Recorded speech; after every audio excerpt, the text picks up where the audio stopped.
காஞ்சி பெரியவர் மகிமையை சொல்லும் சம்பவங்களோடு மதுரை அனுஷத்தின் அனுகிரகம் நிறுவனர் நெல்லை பாலு அவர்கள் தொகுத்து வழங்கும் ஸ்ரீ மகா பெரியவா மகிமை சிறப்பு தொகுப்பு.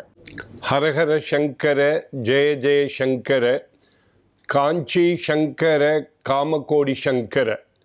எல்லாம் வல்ல நம் ஜெகத்குருவின் திருவருளால் இந்த நாள் இனிய நாளாக அமைய அன்பு பிரார்த்தனைகள். காஞ்சி ஸ்ரீ மகா பெரியவரை பற்றி நாம் தினந்தோறும் மகா பெரியவா மகிமை என்ற தலைப்பிலே பல்வேறு விஷயங்களை ரொம்ப நாட்களாக நாம் அனுபவித்து வருகிறோம். மகா பெரியவரை நிறைய பேர்கள் சந்தித்து தனது மனக்குறைகளை கேட்டது மட்டுமன்றி தனது சந்தேகங்களையும் பெரியவரிடத்திலே கேட்டு அதற்கான வழியையும் பெறுவது வழக்கம். தமிழறிஞர் உவே சாமிநாத ஐயராக இருந்தாலும் சரி, கிவாஜாவாக இருந்தாலும் சரி, எல்லோருமே பெரியவாள்கிட்ட தனக்கு உள்ள சந்தேகங்களை கேட்பது வழக்கம்.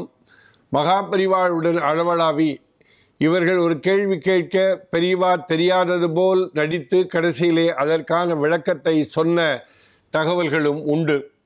அந்த அடிப்படையில் ஒரு முறை ஒரு பெண்மணி மகா பெரியவாளை சந்திக்கிறார். அந்த பெண்மணி நிறைய ஆன்மீகத்தில் ஈடுபட வேண்டும், ஆன்மீக சார்ந்த ஸ்லோகங்களை எல்லாம் சொல்ல வேண்டும் என்று நினைத்து கொண்டிருக்கிற பெண்மணி. இன்றைக்கு நவீன உலகத்தில் பெண்கள் ஒரு மாதிரி இருந்தாலும் அந்த பெண் எப்பொழுதுமே சுவாமி மீது மிகுந்த ஈடுபாடு கொண்டு, தெய்வத்தின் மீது மிகுந்த ஈடுபாடு கொண்டு, தினந்தோறும் நாம் ஏதாவது நல்ல பெரிய ஸ்லோகத்தை சொல்ல வேண்டும் என்று நினைப்பிலேயே வாழ்ந்து கொண்டிருக்கிற பெண்மணி ஒரு முறை மடத்துக்கு மகா பெரியவாளை தரிசிக்கிறார். பொதுவாகவே பட்டங்கள் ஆழ்வதும் சட்டங்கள் செய்வதும் பாரினில் பெண்கள் இடாத்த வந்தோம், எட்டும் அறிவினில் ஆணுக்கு இங்கே பெண் இழைப்பில்லை கான் என்று கும்மியடி என்றும், அடுப்பூதும் பெண்களுக்கு படிப்பதற்கு என்று சொன்ன காலமெல்லாம் இருந்த காலகட்டத்தில் அந்த பெண்மணி மகா பெரியவாடத்தில் பெரியவா, இது மாதிரி நான் ஒரு ஸ்லோகம் ஏதாவது சொல்ல வேண்டும், தினப்படி நான் அவசர யுகத்திலே இருந்து கொண்டிருக்கிறவன், அலுவலகத்திற்கு போய் கொண்டிருக்கிறவன், அரசு பணியிலே இருக்கிறவள், எனக்கு நேரமே இல்லை, இருந்தாலும் ஏதாவது ஸ்லோகம் சொல்ல வேண்டும், ஏதாவது சுவாமி மீது பக்தி கொண்டு தினந்தோறும் குளித்துவிட்டு ஏதாவது சொல்ல வேண்டும், அதற்கு பெரியவாதான் அருள் புரிய வேண்டும் என்று கேட்கிறார். பெரியவா சிரித்து கொண்டே மனதுக்குள்ளே தியானம் செய்து கொண்டே பல்வேறு ஸ்லோகங்களை என்ன சொல்லலாம் அந்த பெண்மணிக்கு என்று நினைத்து கொண்டு அப்படியே யோசித்து கொண்டே இருக்கிற பொழுது பெரியவா உடனடியாக அந்த பெண்மணி இடத்திலே ஹரிநாராயண ஹரிநாராயண துரித நிவாரண பரமானந்த சதாசிவ சங்கர என்கிற இந்த 2 வரி கொண்ட ஒரு ஸ்லோகத்தை அந்த பெண்மணி இடத்திலே சொல்லி, இந்த ஸ்லோகத்தை நீ தினந்தோறும் சொல்லிக்கொண்டே வா, காலையிலே குளித்துவிட்டு உன் மனதுக்குள்ளே எப்பொழுதெல்லாம் சொல்ல வேண்டும் என்று தோன்றுகிறதோ அப்பொழுதெல்லாம் இந்த ஸ்லோகத்தை சொல்லிக்கொண்டே இரு, வாழ்க்கையில் உனக்கு பயன் கிடைக்கும் என்று சொல்லி அந்த 2 வரி ஸ்லோகத்தை பெரியவா அப்படியே அந்த வந்த பெண்மணி இடத்திலே சொல்லுகிறார். வந்த பெண்மணிக்கு ரொம்ப சந்தோஷம்.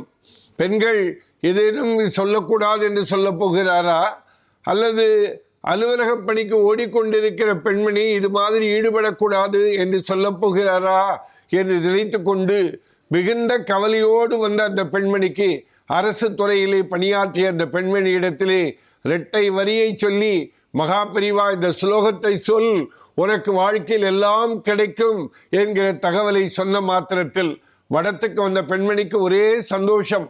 மடத்தை விட்டு வெளியே செல்கிற பொழுது ஒரு மனதிலே ஒரு துக்கத்தோடு வந்த அந்த பெண்மணி வெளியிலே போகிற பொழுது மனதிலே சந்தோஷத்தோடு, பெரியவா எனக்கு வாழ்க்கையிலே ஒரு பெரிய ஒளியை காட்டினார், ஒரு நல்ல ஸ்லோகத்தை சொல்லும்படி சொன்னார் என்கிற சந்தோஷத்தை விட்டு மடத்தை விட்டு வெளியே தன் வீட்டிற்கு பெரியவாவை தரிசித்து விட்ட சந்தோஷத்தில் அந்த மடத்தை ஒரு கும்பிடு போட்டுவிட்டு தன்னுடைய இல்லத்திற்கு கிளம்பினாராம். ஹரஹர சங்கர ஜெய ஜெய சங்கர காஞ்சி சங்கர காமகோடி சங்கர. எல்லாம் வல்ல நம் ஜெகத்குருவின் திருவருளால் இந்த நாள் இனிய நாளாக அமைய அன்பு பிரார்த்தனைகள். ராம் ராம். ஓம் ஸ்ரீ மகா பெரியவா திருவடிகளே சரணம்.